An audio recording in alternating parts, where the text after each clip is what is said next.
Hola, muy buenas tardes a cada uno de ustedes. Espero que se encuentren muy bien. Ha sido también una tarde y una jornada, diría yo, después de 12, llena de sorpresas desde el punto de vista tributario. ¿Sí? ¿Por qué, Marco? A propósito del pacto fiscal, dices tú. Claro, porque me he ido sorprendiendo y se habla del pacto fiscal, pero fíjate que haciéndole un seguimiento a las noticias, resulta que no hay acuerdo. O sea, Mm.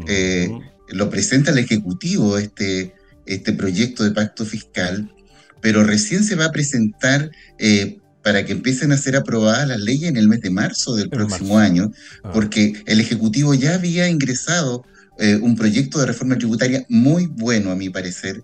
Muy bueno era ese proyecto de reforma tributaria que fue rechazado por 2 votos en la Cámara de Diputados. Entonces tienen que esperar un año para poder Así es. volver a generar un nuevo proyecto. Así que son más de 59 iniciativas que van a ser ingresadas por el Ejecutivo para empezar a hacer este pacto fiscal que anunció el presidente el día de hoy en la jornada AM.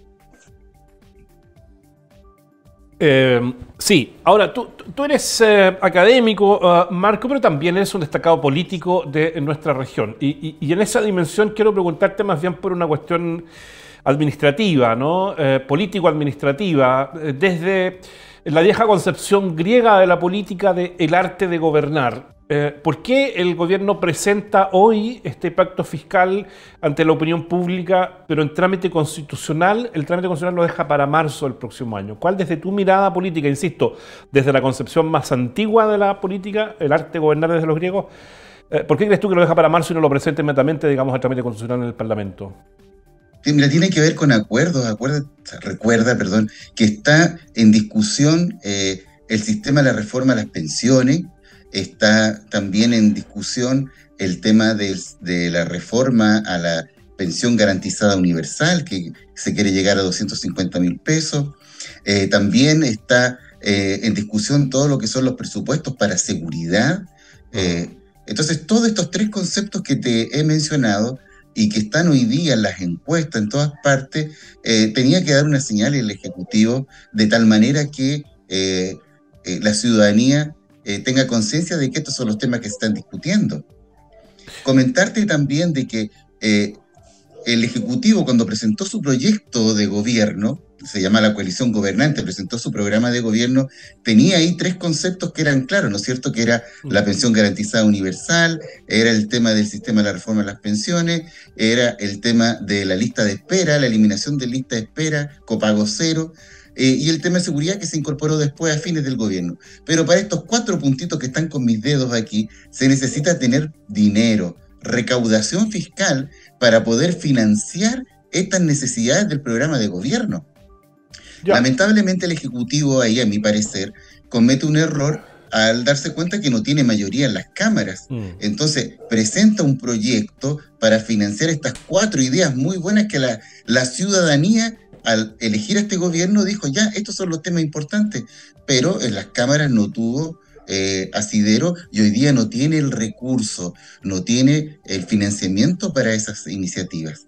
Entonces sale este pacto fiscal que toma 3 grandes consideraciones. La primera, Patricio, dice relación con un programa de inversión, porque obviamente si tú quieres recaudar mayor cantidad de dinero para las arcas fiscales, tienes que reactivar la economía. Entonces hay un guiño al mundo de las inversiones y de los negocios para que se pueda invertir. Ese es el primer gran concepto que trae este pacto fiscal. El segundo, ahí son más de 34 medidas. El segundo dice relación con tener una mejor fiscalización del gasto público.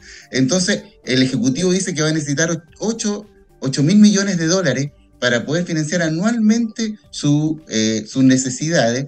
Entonces, para eso ya le dijo al Parlamento en qué iba a gastar esos 8.000 millones de dólares.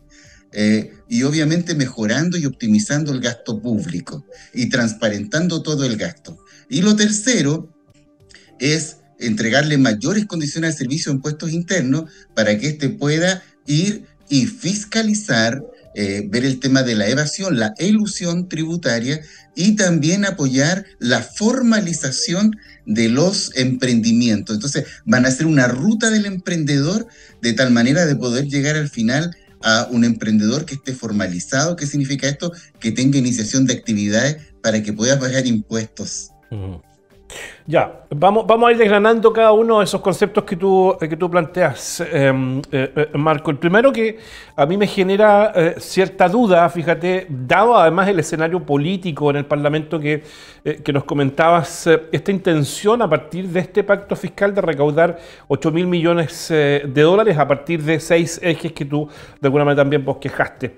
Esto representa 2,7, casi 3% del Producto Interno Bruto del país, ¿no? Ahora, ¿se ve factible efectivamente esta cifra de 8.000 millones de recaudación? ¿Pudiera ser una pretensión un poquito ambiciosa desde tu mirada? Mira, yo creo que se puede, pero va a depender de cuál sea el ciclo en el cual se encuentre la economía. Por eso la economía tiene que ser estimulada. Y para eso se presentan estos proyectos de inversión. Entonces, o también de reinversión, que la misma empresa pueda sus utilidades capitalizarla en proyectos de reinversión. Va a haber un incentivo ahí también al activo fijo, o sea, cuando la empresa quiera desarrollar proyectos y comprar patrimonio, comprar mobiliario, comprar maquinaria, va a tener un incentivo fiscal para eso. Entonces, eso permite que se reactive la economía. Entonces, yo creo que dado el escenario, los indicadores económicos han sido bastante positivos para nosotros en los últimos trimestres. Los dos últimos trimestres estamos ya empezando a ir a la alza, la inflación está bajando, la tasa de interés se ha mantenido, el Banco Central de una muy buena señal. Entonces, yo estoy seguro, porque así va a ser, de que nuestra economía va a ser estimulada, y al ser estimulada va a haber mayor recaudación fiscal, porque eso es lo que dice el proyecto también. Y por eso lo hablé tan rápido, porque parece que el programa termina a las 7, pero podemos pasarnos un poquito. ¿Sí? Ya, por eso yo me fui bien rápido, porque dije, tenemos poquitito tiempo. Pero ahí hay un tema también, Patricio, que es que el proyecto considera el aumento en el impuesto a las rentas, a la riqueza de las personas y de las empresas. O sea, va a haber un aumento a los impuestos de nosotros las personas, pero obviamente de aquellas personas que obtengan niveles de ingresos mayores. Y también las empresas, pero más nosotros. Entonces, a ese fue el acuerdo que se llegó. Porque acuérdate que estaba el impuesto de los súper ricos, que era el impuesto a los patrimonios. Ajá. Que es tremendamente polémico además, po. Claro, no va ese proyecto, porque obviamente los sectores de la oposición no estuvieron de acuerdo. Ajá. Y el otro proyecto que tampoco no va como reforma era el trabajar y abordar ahí el concepto de las utilidades retenidas, ¿ya? Entonces tampoco va eso, y quedó solamente este impuesto a la renta, que es el impuesto a la riqueza que tienen las empresas y que tienen cada una de las personas, que después queda grabado en un impuesto, grabado de grabar, de cobrar, un impuesto que está en una tablita que se llama el impuesto al global complementario. Y ahí es donde viene la tajada que hace el fisco para, en este caso, las personas. Ahora, como gran paraguas, diría yo, Marco, no sé si tú compartes conmigo la apreciación, este pacto fiscal tiene dos elementos que parecen atractivos, ¿no? Incluso desde el mundo político. Claro, el primero tiene que ver con lo que tú ya comentabas, que es esta variable tributaria, ¿no?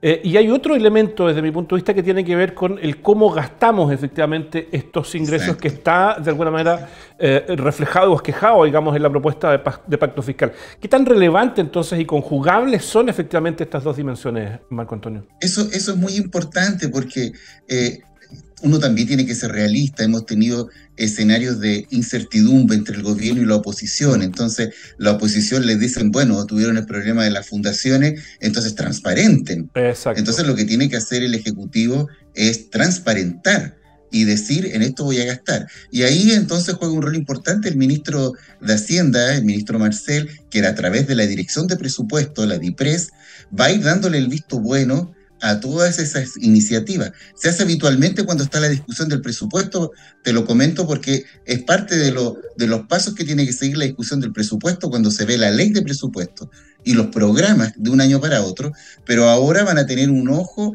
en ir entregándole de estos 8.000 millones de dólares que quieren gastar, van a tener que ir indicando, ya les dijeron en qué querían gastar, y van a tener que ir mostrando entonces plazo por plazo cómo se ha ido gastando y ejecutando esos 8.000 millones de dólares. Ahora, el gasto público en cuanto a eficiencia y transparencia, generar un marco normativo para el aporte a fundaciones, lo que tú comentabas, fundaciones y ONG, aplicación de técnicas modernas de auditoría, y quiero determinar de alguna manera en este punto, aplicación de técnicas modernas de auditoría mediante la utilización de inteligencia artificial. ¿En qué área estamos atrasados o qué tan pertinente resulta esta propuesta particularmente, Marco Antonio, de aplicar técnicas modernas de auditoría, aplicando además, valga la redundancia, inteligencia artificial, ¿no? ¿Qué áreas del desarrollo requieren efectivamente ser modernizadas? Bueno, aprovecho de tirarle flores a mi carrera, pues, ¿no es cierto? Nosotros en los programas de la carrera de Contador Público Auditor, en el rediseño que se hizo y que está a partir del 2022, se considera el uso de inteligencia de negocios, business intelligence, trabajamos con sistemas de gestión de bases de datos, porque así está hoy día el mundo de la auditoría. ¿Ya? Pero eso es un tema, cómo utilizamos la inteligencia artificial. Banco Estado, la Casa Central, tenemos un colega que trabaja ahí en la parte de Contraloría Interna, y ellos trabajan con inteligencia de negocio, con inteligencia artificial, buscando ciertos conceptos, etcétera, etcétera, matriz de riesgo, matriz de control. Pero mira, hay un tema que es importante y que salió este fin de semana en el Mercurio, en el EMOL. Y el Mercurio decía que la Contraloría manifestaba de que estaban ocurriendo estos errores porque los encargados de programas no desarrollaban el curso que estaba dando Contraloría, que es el curso de gestión administrativa. Cosa que también lo estamos pasando nosotros en nuestros programas. Tenemos electivos y tenemos un vínculo directo con la Contraloría General de la República. Nuestros estudiantes van a hacer práctica ahí, porque hoy día la gente que trabaja en el sector público tiene que tener una noción del punto de vista de cómo se mueve la institución, cuál es la normativa y cuáles son, en este caso, las herramientas tecnológicas a su favor. Mira, lo sabes tú mejor que yo, ¿no? Pero para que quienes nos están viendo a esta hora conozcan la importancia que tienen las pymes en nuestro país. Poco más del 17% del Producto Interno Bruto es lo que aportan las pymes al desarrollo económico del país. Representan el 13.1% del total de las ventas de Chile, generan el 53% aproximadamente del empleo. Esta propuesta de pacto fiscal, Marco, incluye, por ejemplo, respecto de las pymes, un nuevo marco normativo a las empresas de menor tamaño, aumento del actual régimen tributario PYME respecto del volumen de ventas, sistema simplificado de monotributo. De ahí quiero que me expliques esto del monotributo para empresas nacientes o en proceso de formación. ¿Estas y otras medidas contenidas en esta política fiscal están, desde tu mirada, en sintonía efectivamente con lo que pide y necesita este sector tan importante de la economía del país? Sí, mira, yo creo que imagínense los que están en casa viéndonos, que uno es como jefe o jefa de hogar. Entonces el jefe o jefa de hogar necesita tener una cierta cantidad de dinero, 8.000 millones de dólares. Entonces necesito yo esa plata para financiar los gastos del mes de la casa. Vean, llevándolo al ejemplo del hogar. Entonces tú tienes que ver hasta dónde puedes ir cediendo, que voy a trabajar aquí para obtener esta plata, voy a disminuir mis gastos en esto. Entonces uno tiene que ir viendo cómo incentiva también. Entonces, las pequeñas y medianas empresas, uno tiene que generar ahí también un estímulo, un apoyo para ellos. ¿Qué significa eso? Si voy a cobrar un impuesto a la renta del 25%, que es el impuesto sobre la riqueza, a ellos les voy a cobrar, dado su nivel de venta, un 10%. Para incentivarlo a que crezcan, les voy a dar mayor posibilidad de que reinviertan sus utilidades en vez de que paguen un impuesto. ¿Por qué? Porque tal como lo mencionas tú, las pequeñas y medianas empresas también son las generadoras de la mayor cantidad de empleo. Aquí en la ciudad de Temuco, en la región de la Araucanía, cubren más del 78% de la incluso el 80% de la empleabilidad está dada por la pequeña y mediana empresa y también microempresa. Entonces se requiere generar este tipo de estímulos, pero el dueño de casa dirá, ya, pero le voy a dar estímulos, pero tengo que ver cómo eso que dejo de ganar, de recaudar aquí, lo voy a recaudar en otro lado. Entonces ahí también viene la exención en el IVA, no sé si también lo viste ahí, hay una exención, se le va a eliminar la exención al IVA a compras que estaban de los valores de $41, parece. También ahí habían exenciones, o sea, no pagaban impuesto al valor agregado, el IVA, y ahora van a tener que pagarlo, entonces eso va a ser un ingreso que voy a tener a las arcas fiscales por un lado, dejando de percibir con el apoyo que les voy a dar a las pymes, ¿te das cuenta? Uh-huh. Y esa ecuación es súper importante. Ahora, hay voy a decir una suerte de subtexto, una figura retórica desde el punto de vista de la literatura, Marco, que tiene que ver con la presentación que hace el presidente Boric hoy día, pero más que la presentación, desde dónde lo hace, porque lo hace desde un CITE, ¿no? Es decir, pudiendo hacerlo en el Palacio de la Moneda, lo hace en un CITE. Y hay una lectura que de alguna manera uno saca, y con esto quiero cerrar la conversación, Marco, con la siguiente pregunta en términos de, ahí está la imagen del presidente en un CITE en Santiago, digamos, que es más identitario de alguna manera de cierta cultura popular en Santiago. Y creo que el mensaje que entrega el presidente, o que entrega la moneda aquí, tiene que ver con la importancia que tiene para la ciudadanía este nuevo pacto fiscal. Y esa es mi pregunta para ti, ¿no? ¿Qué impacto tiene efectivamente en la ciudadanía, en esta famosa figura de la señora Juanita, que representa de alguna manera a las cientos, miles y millones de mujeres de nuestro país, a los trabajadores, trabajadoras de nuestro país? ¿Qué importancia tiene para la ciudadanía un pacto fiscal de estas características y cómo impacta efectivamente en ese tejido social? Mira, es muy importante. Y voy a hacer una alegoría así cortita. La señora Juanita votó por el presidente Boric, que es la coalición gobernante que le vamos a llamar, porque le sedujo el programa de gobierno del presidente Boric. Y los puntos que para ella le hicieron ruido y que dijeron, ya, esto sí. Pero la señora Juanita también votó por un parlamentario, votó por un diputado y por un senador que no eran en este caso, del grupo, en este caso de la coalición gobernante del presidente. Entonces la señora Juanita no tenía por qué saber, y hay algo una tarea para nosotros, de que si yo elijo un poder ejecutivo y este ejecutivo no tiene su versión en el legislativo, todos los proyectos que lancen no van a tener nunca asidero. Y eso es lo que le está pasando hoy día a este gobierno, y este gobierno tiene que negociar. Entonces, ¿qué es lo que hace la puesta en escena? Es que para la señora Juanita es importante este pacto fiscal, porque la señora Juanita quiere la pensión garantizada universal de 250.000 pesos. Y hoy día no está. Y por más que el gobierno lo quiera hacer y que el presidente diga, se hace, no tiene la plata. No tiene los recursos para poder llevar adelante eso. Copago cero. No saca nada con ir y declarar queremos copago cero si no tiene los recursos. Y los recursos se obtienen con reformas tributarias, o en este caso ya dijeron que no va a ser más reformas, sino que se va a llamar pacto fiscal, con este pacto fiscal, con estas 59 medidas que a partir de marzo van a ser discutidas. Mira qué extraño esto. A partir de marzo van a empezar a ser discutidas. Marzo, abril, para en mayo ya tener resuelto todo el paquete que se va a ir incorporando. Ya, perfecto, nos queda súper claro.